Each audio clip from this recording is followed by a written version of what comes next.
मुख्यमंत्री पुष्कर सिंह धामी का दिल्ली दौरा। आज बीजेपी राष्ट्रीय कार्यकारिणी की बैठक में होंगे शामिल। जोशीमठ भू धसाव के साथ सरकार के विकास कार्यों की दे सकते हैं रिपोर्ट।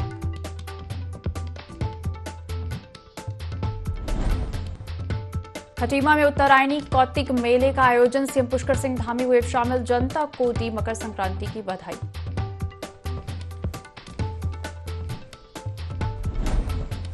आपदा सचिव रंजीत सिन्हा भूवैज्ञानिकों और वरिष्ठ अधिकारियों के साथ पहुंचे। जोशीमठ प्रभावित क्षेत्रों का किया निरीक्षण। संबंधित अधिकारियों को दिए जरूरी दिशा निर्देश।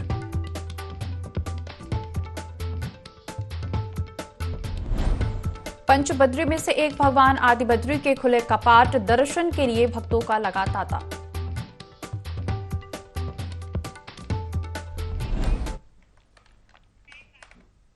देवभूमि लाइव में आपका स्वागत है। मैं हूं आपके साथ दिव्या तिवारी। बुलेटिन की शुरुआत करेंगे दिल्ली से आ रही खबर के साथ। सीएम पुष्कर सिंह धामी का दिल्ली दौरा। बीजेपी राष्ट्रीय कार्यकारिणी की बैठक में शामिल होंगे। प्रदेश के 10 बीजेपी नेता बैठक में हिस्सा लेंगे। बैठक में पिछले 3 महीने के सांगठनिक कार्यक्रमों की समीक्षा होगी। जोशीमठ भू धसाव के बारे में सीएम रिपोर्ट देंगे। सरकार के विकास कार्यों का रिपोर्ट कार्ड भी सीएम देंगे।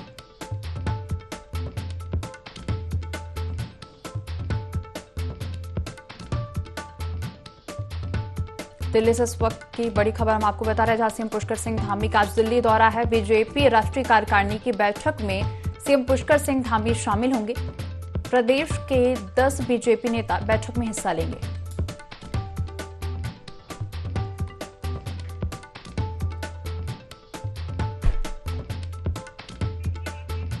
खबर पर ज्यादा जानकारी लेंगे। संवाददाता आकाश हमारे साथ जुड़ गए हैं। आकाश, सीएम पुष्कर सिंह धामी का दिल्ली दौरा है, किस तरह शेड्यूल रहेगा आज उनका?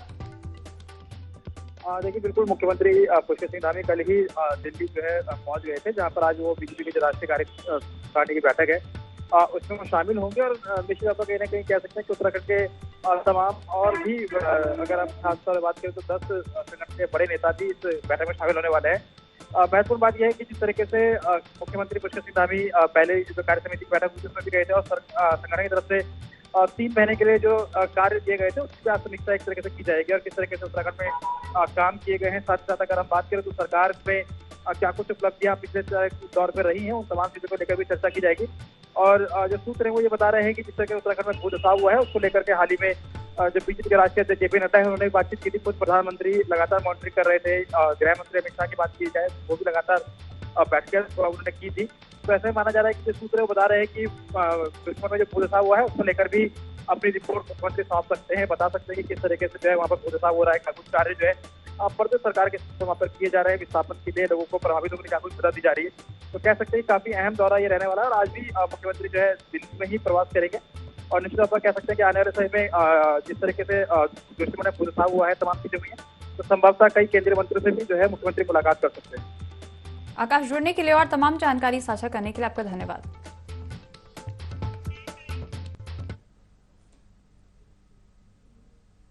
मुख्यमंत्री पुष्कर सिंह धामी अपने 2 दिवसीय दौरे के दौरान खटीमा पहुंचे, जहां पार्टी के कार्यकर्ताओं ने उनका भव्य स्वागत सम्मान किया। वहीं उन्होंने कार्यकर्ताओं से मुलाकात की। साथ ही कड़ाके की ठंड के चलते गरीबों और जरूरतमंदों को तहसील में गर्म कंबल भी बांटे। उसके बाद मुख्यमंत्री खटीमा में आयोजित उत्तरायणी कौतिक मेले में प्रतिभाग करने पहुंचे, जहां उत्तराखंड की पहचान ब्रह्म कमल टोपी पहनाकर उनका स्वागत किया गया। मुख्यमंत्री ने मेला आयोजकों और मेले में उपस्थित आम जनता को मकर संक्रांति की बधाई दी। इस दौरान उन्होंने पटवारी पेपर लीक मामले को लेकर कहा कि प्रदेश की सरकार युवाओं के भविष्य को लेकर काफी चिंतित है। पटवारी लेखपाल भर्ती परीक्षा को निरस्त कर दोबारा फरवरी माह में परीक्षा आयोजित की गई है। साथ ही उन्होंने कहा कि नकल विरोधी कानून लाकर नकल करने वाले छात्रों को 10 साल तक परीक्षा देने से वंचित रखा जाएगा।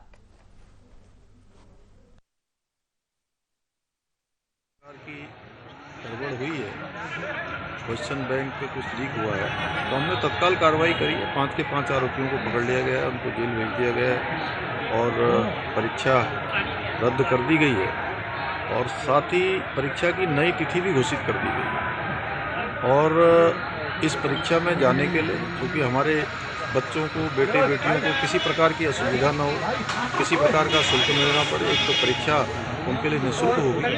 दूसरा, उस दिन जिनके पास एडमिट कार्ड होगा, उत्तराखंड सरकार की जो परिवहन निगम की बसें हैं उन बसों में उनकी यात्रा भी निःशुल्क होगी, उसका कोई शुल्क नहीं लिया जाएगा।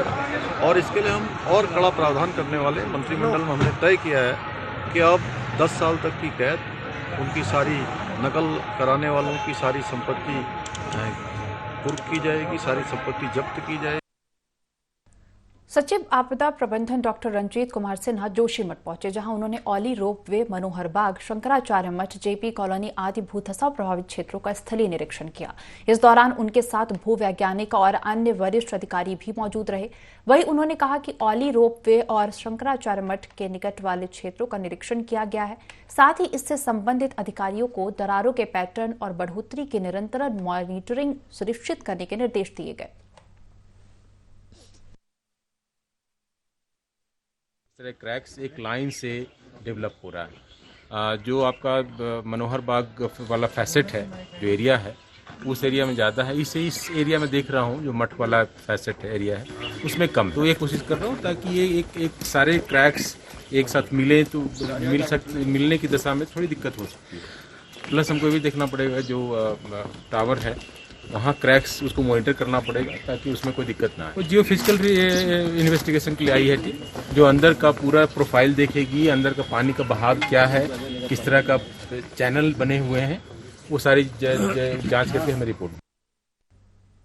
पंचबद्रियों में से एक भगवान आदिबद्री धाम के कपाट भक्तों के दर्शन के लिए खोल दिए गए हैं, जहां प्रथम श्रृंगार दर्शन के लिए मंदिरों में भक्तों की भीड़ देखने को मिली। बता दें, इस मंदिर के कपाट साल में सिर्फ पौष माह में ही बंद रहते हैं, जिसके खुलने के साथ ही यहां शीतकालीन पर्यटन और सांस्कृतिक विकास मेले शुरू हुआ। मेले का शुभारंभ कर्णप्रयाग विधायक अनिल नौटियाल की जगह जिला पंचायत सदस्य विनोद नेगी ने प्रतिनिधि के रूप में किया। जिला पंचायत सदस्य विनोद नेगी ने कर्णप्रयाग विधायक के निर्देश पर मेला समिति को 1.5 लाख रुपए देने की घोषणा भी की। पंचबद्री में प्रथम बद्री कहलाई गई आदि बद्री। आदि बद्री, योग बद्री, ध्यान बद्री, भविष्य बद्री और विशाल बद्री। विशाल बद्री मतलब बद्रीनाथ जी। तो बद्रीनाथ में महोदय मेन प्रतिमा भगवान विष्णु जी हैं। आदि बद्री में मेन प्रतिमा भगवान विष्णु जी। आदि बद्री में भगवान विष्णु जी खड़े रूप में विराजमान है। खड़े रूप में तपस्या, बद्रीनाथ में पद्मासन। नियम वही है बद्रीनाथ जी वाला, जैसे बोलते हैं अभिषेक पूजा, ये डेली सुबह 5 बजे, दोपहर को भोग होना, शाम को शयन आरती। महोदय साल में यहाँ पे 1 महीने कपाट बंद होते हैं। साल जो है 15 जनवरी प्रातः 4 बजे ब्रह्म मुहूर्त में भगवान आदि बद्रीनाथ जी के कपाट यात्रियों के लिए खोल दिए गए हैं। और तो आप 5 बजे से पूजा अर्चना शुरू होने से 11 महीने यात्रियों के लिए पूजा अर्चना के लिए आदि बद्रीनाथ के कपाट खुले रहे। ज्योतिष पीठ के जगत गुरु शंकराचार्य स्वामी श्री अविमुक्तेश्वरानंद सरस्वती महाराज जोशीमठ पहुंचे। यहां उन्होंने सबसे पहले ज्योतिष पीठ के आद्य जगत गुरु तोकटाचार्य जी महाराज के दर्शन कर स्थानीय लोगों से आपदा से संबंधित राहत कार्यों की जानकारी ली, जिसके बाद शंकराचार्य महाराज नगर पालिका, गुरुद्वारा और वेद वेदांत महाविद्यालय में स्थित अलग अलग राहत शिविरों में जाकर प्रभावितों का हालचाल जाना। और वहीं उन्होंने प्रभावितों को ज्योतिर्मठ की ओर से हर संभव सहयोग दिए जाने की बात भी कही।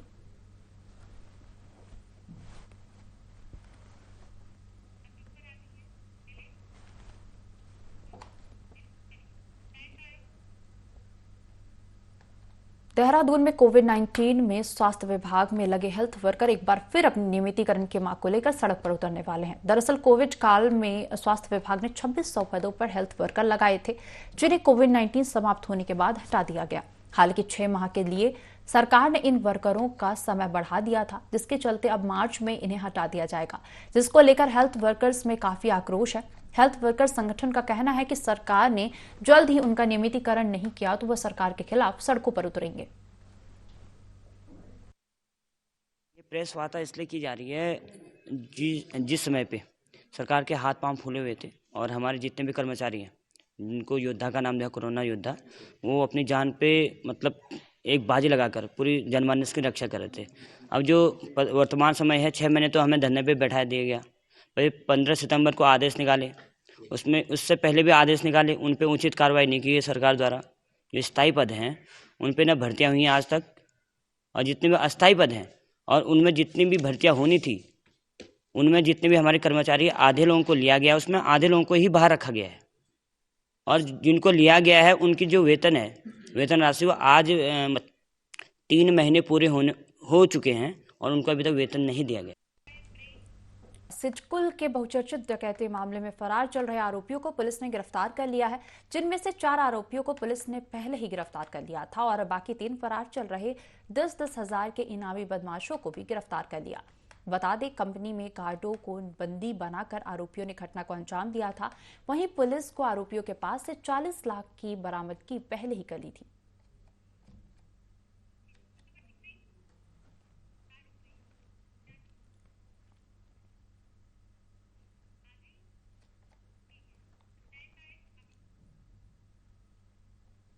मुख्यमंत्री पुष्कर सिंह धामी ने वर्चुअल माध्यम से बागेश्वर में उत्तरायणी मेला 2023 के शुभारंभ कार्यक्रम में प्रतिभाग किया। इस अवसर पर उन्होंने बागेश्वर जिले हेतु बाली घाट धर्मघर सड़क का जीर्णोद्धार किए जाने, गोलू मार्केट गरुण का विनियमितीकरण किए जाने एवं बागेश्वर में खेल मैदान निर्माण कार्य किए जाने की घोषणा की। साथ ही मुख्यमंत्री पुष्कर सिंह धामी ने कहा कि राज्य में सौर ऊर्जा की अपार संभावनाएं हैं। सौर ऊर्जा के सही उपयोग एवं इसे बढ़ावा देने के लिए जल्द ही राज्य में सौर ऊर्जा नीति लाई जाएगी, जिस परियोजना में सब्सिडी भी प्रदान की जाएगी। इससे प्रदेश के हजारों युवाओं को भी जोड़ा जाएगा। उन्होंने कहा कि बागेश्वर को रेलवे के मानचित्र में जोड़ने के लिए केंद्र एवं राज्य सरकार मिलकर तेजी से कार्य कर रही है।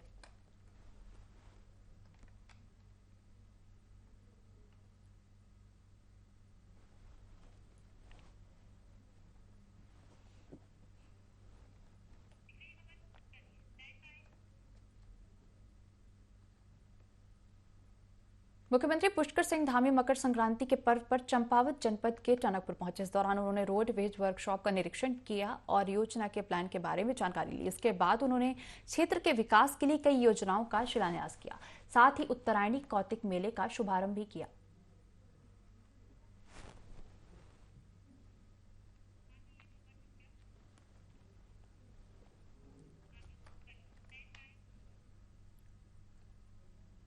सितारगंज के नानक मत्ता में पर्वतीय सांस्कृतिक विकास समिति के तत्वाधान में भव्य शोभा यात्रा निकाली गई। वहीं यात्रा नगर के मुख्य चौक चौराहों से होते हुए गुरु नानक स्कूल के मैदान में संपन्न हुई।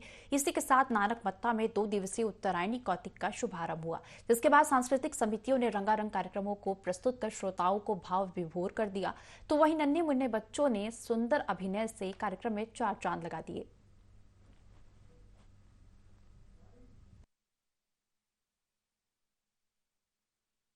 नानक मत्ता उत्थान समिति के माध्यम से 2016 में हमने मेले का आयोजन शुरू किया था। बहुत कतिपय छोटे से कार्यक्रम के माध्यम से आज ये कार्यक्रम 1 दिवसीय के स्थान पर 2 दिन का है और पर्वतीय उत्थान समिति का जो कार्यक्रम है उसमें हमने विद्यालयों को भी पहली बार यहाँ पर अपनी संस्कृति का फैलाव और उसको संरक्षण के लिए उन बच्चों को भी स्थान दिया है। और दूसरा ऐपण का जो हम अपने अतिथियों को या हम अपने बच्चों को जो स्मृति चिन्ह के आधार पर दे रहे हैं, वो एक ऐपण की व्यवस्था उनको हम एक स्मृति चिन्ह के रूप में दे रहे हैं। दूसरा, हमने एक विषय अगला ये तय किया है, आने वाले समय में इन ऐपण्स को हम विभिन्न स्कूलों के माध्यम से बच्चों से कलात्मक दृष्टि से स्कूलों से तैयार कराएंगे। उन्हीं ऐपण की जो सृष्टियां बनेंगी उनको हम अपने अतिथियों को सौंपेंगे, ऐसा हमने ये तय किया है। उत्तराखंड का बहुत जाना माना, बहुत अच्छा उत्साहजनक हमारे जो कलाकार गाना गाने के बाद हमारे सभी जनजीवन को संतुष्ट करते हैं। जो लोग हमें एक मैसेज देते हैं कि देखिए हमारे दक्षिणार्ध के सूर्य उत्तरार्ध में हो गए हैं और आने वाले कल में हमारे क्षेत्र की अच्छी फसल होगी। और आने वाला अगला महीना हमारा कल से जो मकर संक्रांति के बाद माघ का महीना पवित्र महीना लगेगा, उस महीने में बहुत सारी हमारी अच्छी जो है योजनाएं बनेंगी, घर प्रवेश होंगे, लोगों के शादी विवाह होंगे, परिवार में खुशहाली आएगी और हमारा समाज उस खुशहाली में सभी लोग शामिल होंगे। इससे हमारा क्षेत्र खुशहाल क्षेत्र कहलाएगा।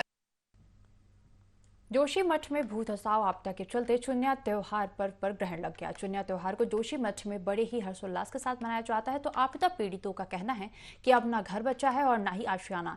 ऐसे में क्या तीज और क्या त्योहार, लोग प्रतीकात्मक रूप में ही त्योहार मना रहे हैं। बता दें कि जोशीमठ में मकर संक्रांति के पर्व को ही चुन्या के रूप में मनाया जाता है।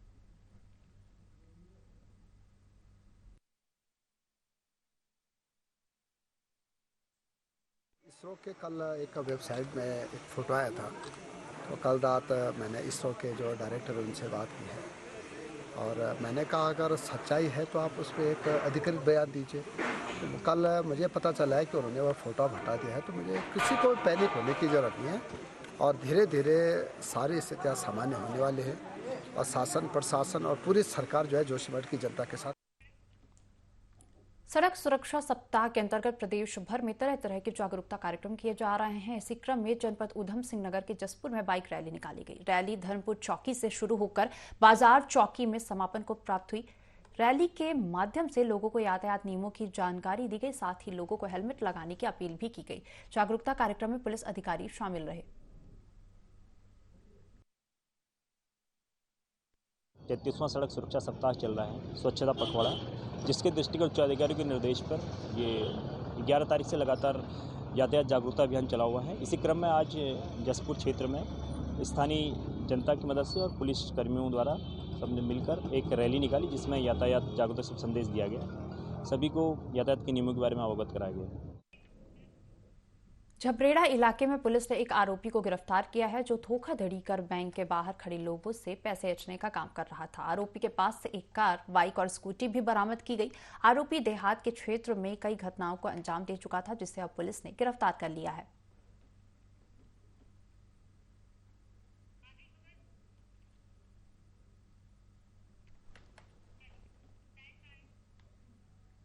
ऊधम सिंह नगर में पुलिस नशे के खिलाफ लगातार अभियान चला रही है, जिसके तहत पुलिस ने बड़ी सफलता हासिल की है। पुलिस ने 2 नशा तस्करों को गिरफ्तार किया है, जिनके कब्जे से नशे की खेप बरामद की गई है। वहीं पुलिस नशे के रोकथाम के लिए अलग अलग स्थानों पर कार्रवाई करते हुए तस्करों को गिरफ्तार कर रही है।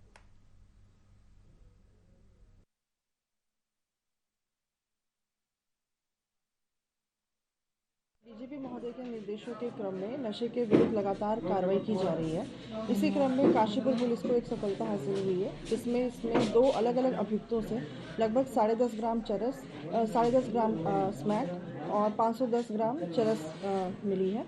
दोनों को दौरान चेकिंग ये दोनों के पास से सामान मिला है। एक अन्य अभियुक्त जिसका नाम बताया जा रहा है, जो कि इस तस्करी में इनके साथ लिप्त है, परंतु मौके पर मौजूद नहीं था, वो उसको हमने इसमें वांछित किया है। उसकी भी तलाश जारी है। एक अभियुक्त के विरुद्ध पूर्व में कई मुकदमे दर्ज हैं और इसी के आधार पर उस पर गुंडा एक्ट की भी कार्रवाई की जाएगी और गैंगस्टर एक्ट के तहत भी उस पर कार्रवाई की जाएगी। तो इसमें कुल मिला के दोनों अभियुक्तों को और माल के साथ आज माननीय न्यायालय के समक्ष पेश किया जा रहा है।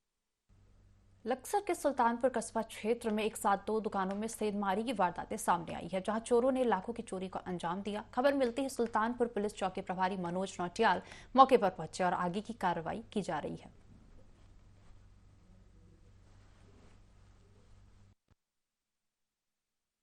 रात को हम तो चले गए थे 8 साढ़े 8 बजे दुकान बंद करके। रात की घटना होगी लगभग 12-1-2 बजे के आसपास की। ऊपर से चोरों ने फाड़ दे के नीचे आ गए और सामान ले गए चोरी करके। लगभग 1-1.5 लाख रुपए नुकसान है। कैमरे थे, कैमरे ले गए और डीवीआर वगैरह वो सब ले गए। नकदी थी, थोड़ी नकदी थी, कोई 10-20 हज़ार रुपये। काफ़ी पुरानी दुकान है, लेकिन यहाँ पे शिफ्ट होके इसी महीने इन्होंने मुहूर्त किया। बड़े दुखद की बात है कि ऊपर से टीन को तोड़ के लाखों रुपए की चोरी कर ली। चोरों के हौसले बहुत ज़्यादा बुलंद है। डीवीआर ले गए, कैमरे उतार के ले गए, महंगे जितने भी कॉस्मेटिक आइटम है वो ले गए। उन्हें कंफर्मेशन थी कि कौन सा आइटम कहाँ रखा है, उसको उन्होंने उठाया।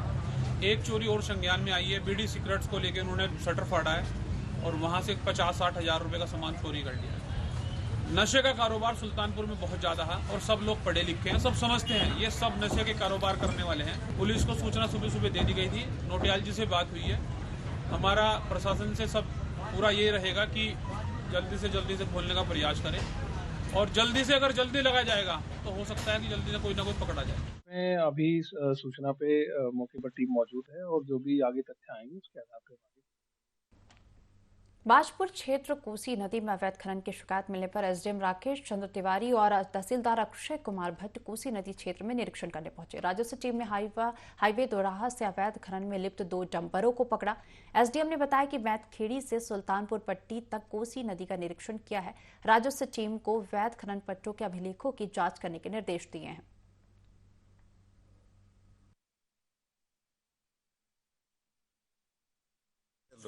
तो एक दिन से शिकायत आ रही थी कि कुछ लोग जो है ट्रैक्टर में बैक कराहा लगा के और अवैध खनन कर रहे हैं। तो उसको दृष्टिगत रखते हुए पूरी टीम के साथ बैतखेड़ी से लेके सुल्तानपुर पट्टी तक इसका विजिट किया गया है। और हालांकि आज तो अभी कहीं काम चलता हुआ नहीं दिख रहा है, लेकिन कई जगह जो है काम हुआ दिख रहा है। तो उसको देखते हुए जो हमारे ये राजस्व निरीक्षक हैं और जो हमारे कानून तहसीलदार हैं, इनको सबको निर्देशित किया गया है कि एक तो जहाँ जहाँ खनन हो रहा है वहाँ थोड़ा सा खेतों को लेख के आधार पर देख लें। इसके अलावा निगरानी बनाए रखें, जहाँ भी इस तरह का इलीगल माइनिंग करते हुए कोई पाया जाता है तो किसी प्रकार की कोताही न बरतें, कार्रवाई करें। उधम सिंह नगर में पुलिस अपराधियों को पकड़ने के लिए अभियान चला रही है। वरिष्ठ पुलिस अधीक्षक ने देर रात धनपुर चौकी क्षेत्र में गश्त के दौरान 2 युवकों को तमंचे और चाकू के साथ गिरफ्तार किया। पुलिस ने गश्त के दौरान अफजलगढ़ हाईवे पर बंद पड़ी फैक्ट्री के पास से दोनों को गिरफ्तार किया है। जसपुर अपराधियों की धरपकड़ जारी, अब पुलिस अभियान चला रही है।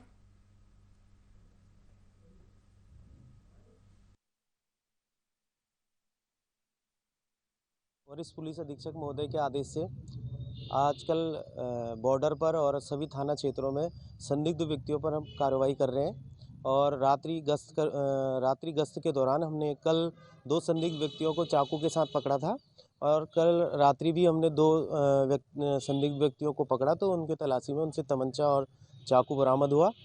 और ऐसी लोगों की शिकायत है कि यही लोग जो रात में ऐसे घूम रहे हैं अनावश्यक रूप से, यही लोग छोटी मोटी चोरियों को अंजाम दे रहे हैं।